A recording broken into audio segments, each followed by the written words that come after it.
जय श्री राधे। आज का ज्ञान, आज का सत्संग परम पूज्य श्री हनुमान प्रसाद पोद्दार जी महाराज की पुस्तक से। भगवान के चरण तल में चार प्रधान चिन्ह। परम पूज्य कहते हैं भगवान के चरण तल में चार प्रधान चिन्ह हैं: ब्रज, अंकुश, ध्वजा और कमल। पर भक्तों ने इन चिन्हों की संख्या समय समय पर 108 तक गिनी है। ये चिन्ह हम लोगों की भांति रेखाओं की आकृति के नहीं हैं, अपितु ज्यों के त्यों दिखाई देते हैं। उदाहरण, कमल का चिन्ह ठीक खिले हुए कमल के आकार का है, जो वास्तविक कमल सा ही मालूम होता है। उसमें 16 दल हैं। भगवान के भिन्न भिन्न विग्रहों के चरणगत कमलों में वर्णन और दलों की संख्या में अंतर है। भगवान श्री कृष्ण के पाद तल के कमल में 16 दल हैं। उसका रंग लालाई लिए हुए गुलाबी है। ये चारों चिन्ह पातल तल से बीच गहरे भाव के चारों ओर अवस्थित हैं।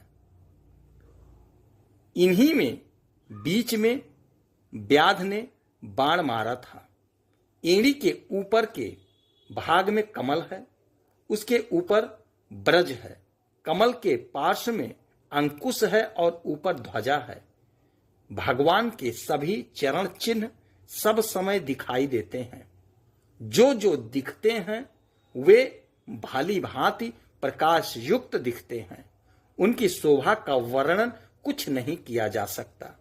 लाल रंग पर ये भिन्न भिन्न वर्ण के चिन्ह अतीव मनोहर मालूम होते हैं। कहीं हरा, कहीं पीला, कहीं सफेद और कहीं श्याम। ये सबके सब रंग एक साथ अलग अलग मिलकर अलौकिक शोभा को धारण करते हैं। कमल का रंग यूं तो लाल है, परंतु उसमें सफेदी, पीलापन और नीलिमा भी है। इन सब रंगों में से अलग अलग आभा निकलती है और एक दूसरे पर पड़ती है। चरण तलों की एक अद्भुत महिमा है।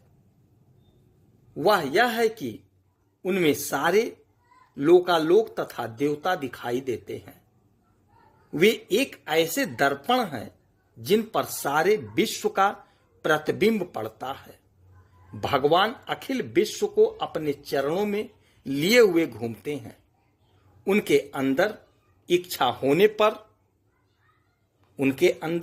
होने पर शिव, विष्णु, ब्रह्मा, इंद्र आदि सब देवता दिखाई दे सकते हैं। यहाँ किसी के मन में यह शंका हो सकती है कि यह सब गप क्यों मार रहा है। इसका उत्तर यही है कि जब तक यह वस्तु दृष्टि पथ में नहीं होती, तब तक हम लोगों की दृष्टि में यह सब गप ही है।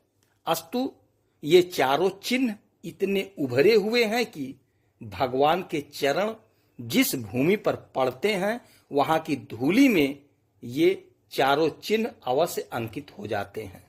दूसरे चिन्ह नहीं होते। जय श्री राधे।